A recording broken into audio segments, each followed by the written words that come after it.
औज़ बिल्लाहि मिनश्शैतानिर्रजीम बिस्मिल्लाहिर्रहमानिर्रहीम अस्सलामु अलैकुम वरहमतुल्लाहि वबरकातुहू। मैं हूं मंजूर शहजाद और आप देख रहे हैं मेरा यूट्यूब चैनल। ये आज से 73 साल पहले सन 1960 की बात है, जब अमेरिकी यूनिवर्सिटी के एक माहिर तालीम मारूफ रिसर्चर प्रोफेसर वॉल्टर मिशाल ने बच्चों पर एक कमाल तहकीक की, जिसके नताइज ने दुनिया भर के मुहक्किकीन को विरताए हैरत में डाल दिया और उन्हें सोचने पर मजबूर कर दिया। तहकीक इतनी खूबसूरत और इतनी शानदार थी कि उसकी चाशनी आज तक मौजूद है।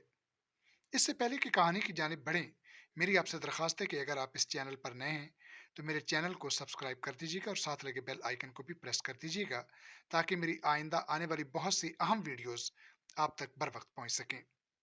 मोअज़्ज़िज़ नाज़रीन, आइए कहानी की जानिब वापस आते हैं। प्रोफेसर वॉल्टर मिशाल ने सन 1960 में एक क्लास के 100 तलबा पर एक रिसर्च की। वो क्लास में गए और तमाम तालिब इल्मों को एक एक ट्रॉफी दी, जिसका नाम मार्श मेलो था।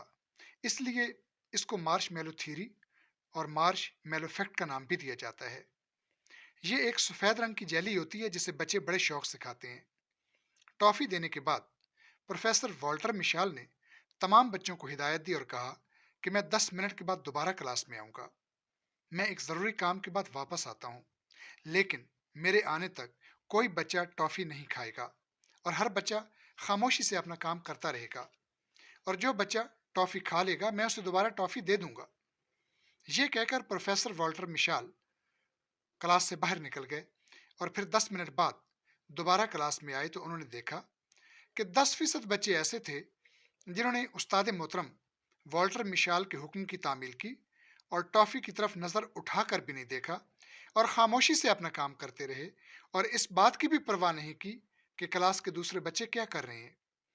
जबकि 10% बच्चे ऐसे थे जिन्होंने उस्ताद मोहतरम वॉल्टर मिशाल के हुक्म की परवाह नहीं की और सब्र का दामन हाथ से छोड़ दिया, और वॉल्टर मिशाल के कमरे के बाहर जाने के साथ ही उन्होंने टॉफी को खोला और खा लिया। जबकि 80% बच्चे ऐसे थे जिन्होंने टॉफी तो नहीं खाई, लेकिन वो खामोशी से काम करने की बजाय टॉफी के साइज, रंग और जायके पर बहस करते रहे। प्रोफेसर वॉल्टर मिशाल ने उन तमाम बच्चों के नाम अलग अलग सफ़हात पर लिखे, उनके पता जात लिखे और चले गए। वक्त का पहिया चलता रहा और फिर सन 1990 आ गया। 30 साल के लंबे अरसा के बाद प्रोफेसर वॉल्टर मिशाल बूढ़े हो चुके थे।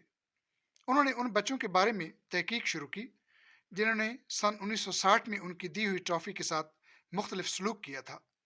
वो 10% बच्चे जिन्होंने टॉफी नहीं खाई थी, अपने उस्ताद का हुक्म माना था और सेल्फ कंट्रोल यानी ज़ब्त नफ्स से काम लिया था, वो एक आलीशान जिंदगी बसर कर रहे थे।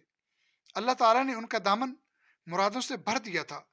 वो कामयाबो कामरान इंसान बनकर जिंदगी बसर कर रहे थे और वो बड़े बड़े ओहदों पर फाइज थे। उन्होंने अपने सब्र का फल पा लिया था, और वो बच्चे जिन्होंने टॉफी खा ली थी और सब्र का दामन हाथ से छोड़ दिया था, वो जिंदगी में नाकाम हो चुके थे। वो एक जिल्लत आमेज जिंदगी बसर कर रहे थे। कोई कमतर दर्जे की नौकरी कर रहा था, कोई छाबड़ी फरोश था और कोई नशे का आदी हो चुका था। और वो 80% बच्चे जिन्होंने टॉफी तो नहीं खाई थी, लेकिन काम करने की बजाय टॉफी के रंग, साइज और जायके वगैरह पर बात करनी शुरू कर दी थी, वो एक एवरेज जिंदगी गुजार रहे थे। वो ज्यादा तंग दस्त भी नहीं थे और ज्यादा खुशहाल भी नहीं थे।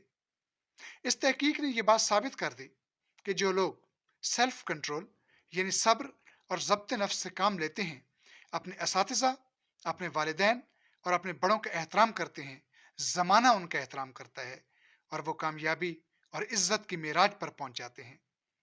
जबकि असातिज़ा, वालिदैन और बड़ों की बात ना मानने वाले, सब्र ना करने वाले और ज़ब्त नफ्स पर काबू ना रख पाने वाले लोग जिल्लत के अमीर गढ़ों में जा गिरते हैं। वॉल्टर मिशाल की तहकीक ने साबित किया कि सब्र करना और बड़ों के हुक्म की तामील करना सीखें ताकि कामयाब इंसान बन सकें, वरना टॉफी खा जाने वालों की तरह नाकाम और नामुराद रहोगे। अगर वीडियो अच्छी लगी हो तो मेरे चैनल को सब्सक्राइब कर दीजिएगा और साथ लगे बेल आइकन को भी प्रेस कर दीजिएगा। बहुत शुक्रिया। अल्लाह हाफिज। पाकिस्तान जिंदाबाद।